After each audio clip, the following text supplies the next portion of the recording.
Pemirsa, dalam sidang kabinet paripurna yang dipimpin oleh Presiden Joko Widodo untuk terakhir kalinya, Presiden kembali menekankan kepada seluruh jajaran untuk mendukung penuh pemerintahan Prabowo Gibran.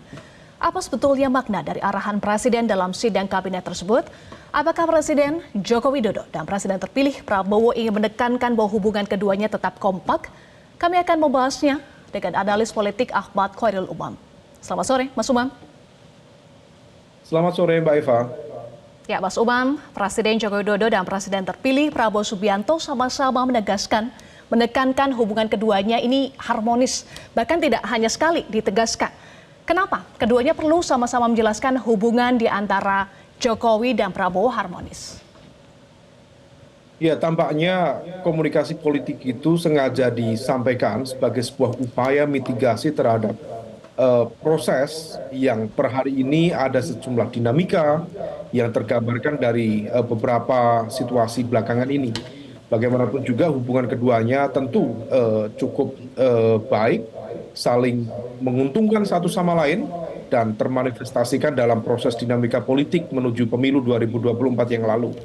Tetapi tentu di balik semua dinamika itu tentu ada hal-hal yang tampaknya kemudian perlu diantisipasi yang tergambar dalam apa yang terjadi terkait dengan revisi Undang-Undang Pilkada saat yang lalu, bagaimana sebuah proses yang sangat unik dan tidak pernah terjadi setelah reformasi, ketika pengambilan putusan di level pengambilan putusan pertama di level balik ternyata begitu masuk di eksekusi pada fase akhir, yaitu di paripurna, menjadi sangat berbeda.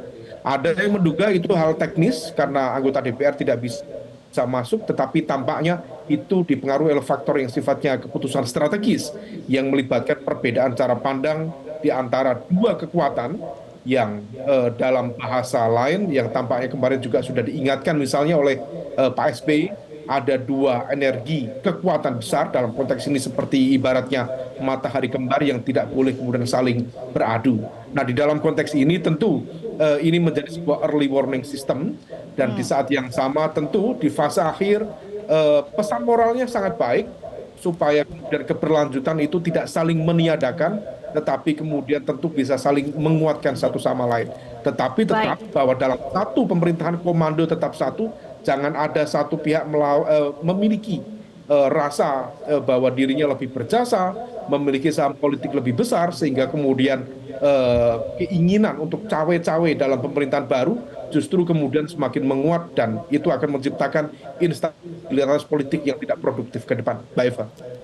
Jadi komunikasi ini sebagai early warning system, mitigasi atau antisipasi, apakah ini juga menjawab berkaitan juga dengan pernyataan Menko Maritim dan Investasi Luhut Binsar Panjaitan menegaskan bahwa Presiden Joko Widodo dan Presiden terpilih Prabowo Subianto tidak bisa diadu domba, Mas Umam? Ya, tentu yang disampaikan oleh Pak Luhut itu adalah sebuah harapan. Karena bagaimanapun juga kalau misal kemudian kita cermati hubungan baik dalam konteks politik tentu akan mengalami situasi ups and down, akan mengalami situasi naik dan turun. Bagaimana kita bisa membayangkan hubungan yang begitu kuat, sangat mapan fondasinya, misalnya antara Pak Jokowi dengan PDIP, PDIP membesarkan, memfasilitasi kehadiran kekuatan politik seorang Joko Widodo, toh juga pada akhirnya mengalami fragmentasi, mengalami faksionalisme oleh agenda kepentingan yang berbeda.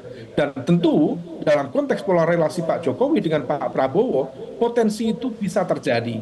Karena bagaimanapun juga kalau misal kita cermati bagaimana kemudian yang terjadi dengan apa yang kemarin menimpa misalnya Partai Golkar, bahkan menurut informasi spekulatif akan ada sebuah proses misalnya apakah itu Pak Jokowi ataukah barangkali putra dari Pak Jokowi yaitu Mas Gibran yang akan menjadi wakil presiden, digadang-gadang akan kemudian masuk dalam pucuk kekuasaan, dalam konteks ini pucuk pimpinan Partai Golkar. Kalau kita melihat struktur kekuatan koalisi Indonesia Maju atau KIM, kalau misal Pak Jokowi masuk di dalam Golkar, maka kemudian akan ada kekuatan yang secara kuantitas jauh lebih besar. Artinya kekuatan politiknya lebih besar dibanding Partai Gerindra. Dan hal itu berpotensi kemudian menjadi alat untuk mempengaruhi, alat untuk mengendalikan, atau bahkan mengontrol kekuasaan baru di bawah kepemimpinan Prabowo Subianto. Nah, situasi ini yang tampaknya terus berkembang hingga kemudian memunculkan sejumlah informasi spekulatif tentang rencana pertemuan antara Pak Prabowo dan juga Bu Megawati. Yang kalau misal kemudian itu terjadi, ini adalah sebuah strategi balance of power, supaya tidak ada kekuatan yang kemudian masih tetap ingin cawe-cawe atau ingin mengambil peran secara lebih besar, secara lebih dominan di dalam pengambilan keputusan-keputusan strategis ke depan. Namun tentu ini pengandaian, tetapi sesuatu yang kemudian berkali-kali kita antisipasi dan seringkali itu terjadi, maka pengandaian-pengandaian ini sebaiknya menjadi, sekali lagi, early warning system. Jangan sampai kemudian ketika nanti terjadi justru instabilitas politik akan mengemuka dan akan riak-riak yang tidak baik untuk demokrasi ke depan. Apa sebetulnya indikasi kuat adanya upaya mengadu domba di antara keduanya, Mas Umam? Sebenarnya tidak adu domba dalam konteks bagaimana kemudian membenturkan antara Pak Jokowi dengan Pak Prabowo, tetapi bahwa nature kekuasaan itu cenderung mengkonsolidasikan pada sebuah entitas kekuatan tunggal.